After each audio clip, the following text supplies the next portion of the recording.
أما بعد فأعوذ بالله من الشيطان الرجيم بسم الله الرحمن الرحيم إن الصلاة تنهى عن الفحشاء والمنكر صدق الله ومولانا العظيم وصدق رسوله النبي الأمين المبين الكريم ونحن على ذلك لمن الشاهدين والشاكرين والحمد لله رب العالمين.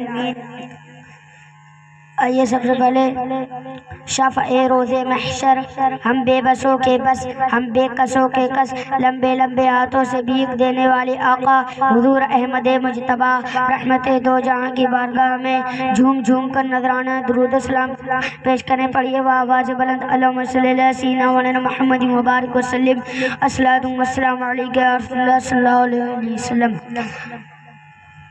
آج اس بزم کے موقع پر نماز سے متعلق میں آپ سے کچھ گفتگو کرنے کی ہمت کرتا ہوں. مجھے آپ کی پرخلوص نوازش کے تحت یقین کامل ہے کہ آپ تمام حضرات اس پر عمل کرنے کی بھی کوشش کریں گے. خطبہ کے بعد میں نے جس آیت کریمہ کی تلاوت کرنے کا شرف حاصل کیا ہے، اللہ تعالیٰ ارشاد فرماتا ہے ان الصلاۃ تنہی عن الفحشاء والمنکر، بے شک نماز برائیوں اور بے حیائیوں سے منع کرتی ہے. حضور صلی اللہ علیہ وسلم ارشاد فرماتے الصلاۃ عماد الدین من اقامها فقد اقام الدین ومن ترکها فقد هدم الدین. نماز دین کا ستون ہے. جس نے نماز قائم رکھی اس نے دین کو قائم رکھا، اور جس نے نماز چھوڑ دی اس نے دین کو برباد کیا.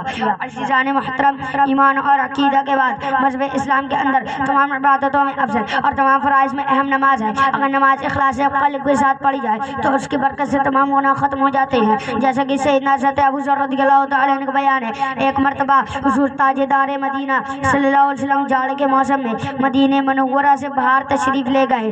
پت جھڑ کا زمانہ تھا. ایک درخت کی دو ٹہنیوں کو حضور صلی اللہ علیہ وسلم نے حرکت دی تو اس کے پتے گرنے لگے. آپ صلی اللہ علیہ وسلم نے حضرت ابو ذر رضی اللہ تعالیٰ عنہ پکارا. انہوں نے عرض کی یا رسول اللہ حاضر ہوں. تو حضور اکرم نور مجسم سید عالم صلی اللہ علیہ وسلم نے ارشاد فرمایا بندہ جب خدا کے لیے نماز پڑھتا ہے تو اس کے بدن سے اس طرح گناہ جھڑ جاتے ہیں جس طرح درخت کے پتے جڑے رہے ہیں. سبحان اللہ سبحان اللہ. اس سے بڑھ کر نماز کی محبوب تو افضلیت اور کیا ہو سکتی ہے کہ نماز جب اخلاص قلب اور للہیت کے ساتھ نماز پڑھ لیتا ہے تو خدا وحدہ لا شریک خوش ہو کر اس بندے اپنے شریف خوش ہو کر اس نمازی بندے کے سر سے تمام گناہوں کا بوجھ اتار کر اسے پاک و صاف کر دیتا ہے. یہی وجہ ہے اسلام کے اندر تمام عبادتوں میں افضل اور تمام فرائض میں اہم نماز ہے. اگر نماز اخلاص قلب اور للہیت کے ساتھ نماز پڑھے تو خدا وحدہ لا شریک خوش ہو کر اس کے تمام گناہ ختم کر دیتا ہے. میرے بھائیوں، آپ ہی بتاؤ کون ایسا مسلمان ہوگا جو خدا تعالیٰ کی نزدیکی کا متمنی نہ ہو.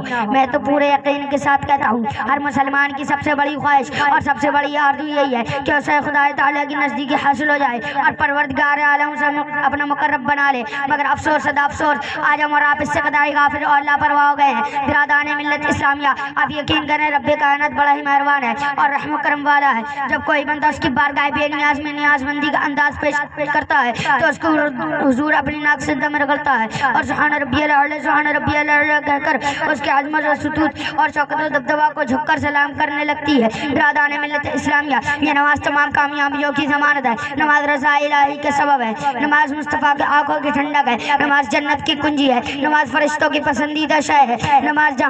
نماز فرشتوں کی پسندیدہ شے ہے. نماز انبیاء علیہ السلام کی سنت ہے. نماز سکون قلب ہے. نماز راحت جان ہے. نماز مومن کا نور ہے. نماز دل کا سرور ہے. نماز قرار دل مسلم ہے. نماز جہنم کی آگ کے لیے آڑ ہے. نماز دعا کی مقبولیت کا ذریعہ ہے. نماز منکر نکیر کے جواب میں آسانیاں پیدا کرتی ہے. نماز دلوں کو نور عطا کرتی ہے. نماز برابری کا درس دیتی ہے. نماز مشکلوں اور پریشانیوں کو دور کرتی ہے. نماز برائیوں اور بیائیوں کو دور کرتی ہے. اب میں اپنی تقریر کو اس شعر کے ساتھ یہیں ختم کرتا ہوں. یہ ایک سجدہ جسے تو گراں سمجھتا ہے، یہ ایک سجدہ جسے تو گراں سمجھتا ہے، ہزار سجدوں سے دیتا ہے آدمی کو نجات، ہزار سجدوں سے دیتا ہے آدمی کو نجات. حضرات، میرے بولنے میں جو غلطیاں ہو گئی ہوں، اللہ تبارک و تعالیٰ کی بارگاہ میں دعا ہے کہ اپنے حبیب پاک کے صدقے میری غلطیوں کو معاف فرمائے اور ہم سب کو نماز پڑھنے کی توفیق عطا فرمائے. وما علینا الا البلاغ. السلام علیکم.